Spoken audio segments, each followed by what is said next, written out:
उत्साह का मूल कारण सुसंस्कृत मन। मनुष्य का शरीर अथवा मन रोगी क्यों रहता है? इसका कारण यह है कि मनुष्य को जब तक शारीरिक पीड़ा रहती है तब तक उसका मन प्रसन्न नहीं रहता। मन में उत्साह न हो तो अभ्युदय नहीं हो सकता। आखिर यह उत्साह क्यों नहीं रहता?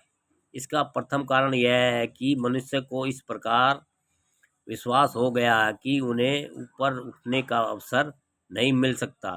जब उनके पास आशा नहीं है तब उनके पास उत्साह के लिए स्थान कहाँ है? वह रोगी है। जिस मनुष्य को अपने कर्म का फल मिलता है उसी को आनंद मिलता है। स्कूल में अगर मास्टर यह कहना शुरू कर दे कि यह कौन है, यह तो चमार है, यह चमार क्यों प्रथम वर्ग में परीक्षा में उत्तीर्ण हुआ है, इसे प्रथम वर्ग किस लिए चाहिए, इसे चौथे वर्ग में उत्तीर्ण होना चाहिए। प्रथम वर्ग में उत्तीर्ण होना केवल ब्राह्मणों का काम है। ऐसी परिस्थितियों में उस चमार के छात्र को क्या उत्साह मिलेगा? उसकी तरक्की कैसे होगी? उत्साह निर्माण का मूल कारण तो मन है। जिसका शरीर और मन मजबूत होता है वह धैर्यवान होता है। ऐसे व्यक्ति के सामने कोई विपत्ति नहीं रहती।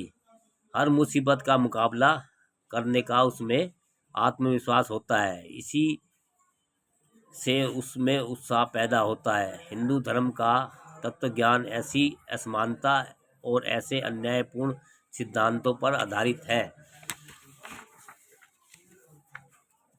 कि इस धर्म से किसी को कोई उत्साह आज तक नहीं मिला।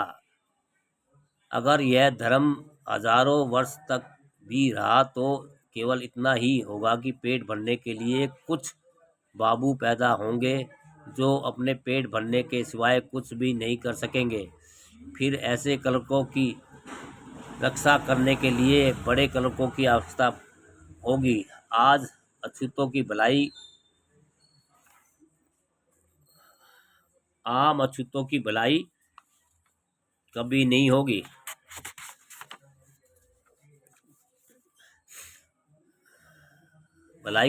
मनुष्य के उत्साह का कारण कोई है तो वह है मन। आप मील के मालिक को जानते हैं। वह मीलों में मैनेजर नियुक्त करते हैं। उनका काम है मील के मजदूरों से काम लेना होता है। ये मील के मालिक किसी न किसी व्यसन में फंसे रहते हैं क्योंकि उनका मन स्वच्छ और सुसंस्कृत नहीं होता। अपने मन का विकास करने के लिए हमने आंदोलन किया। मैंने शिक्षा किस प्रकार प्राप्त की? मैं गरीबी के कारण संगोठी लगाकर स्कूल जाता था। स्कूल में मुझे पीने के लिए पानी भी नहीं मिलता था। पानी के बगैर मैंने कई दिन बिताए। बम्बई नगर के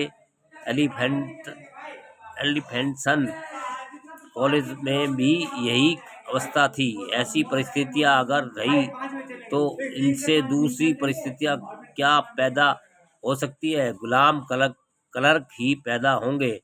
तब अछूतों की भलाई क्या होगी?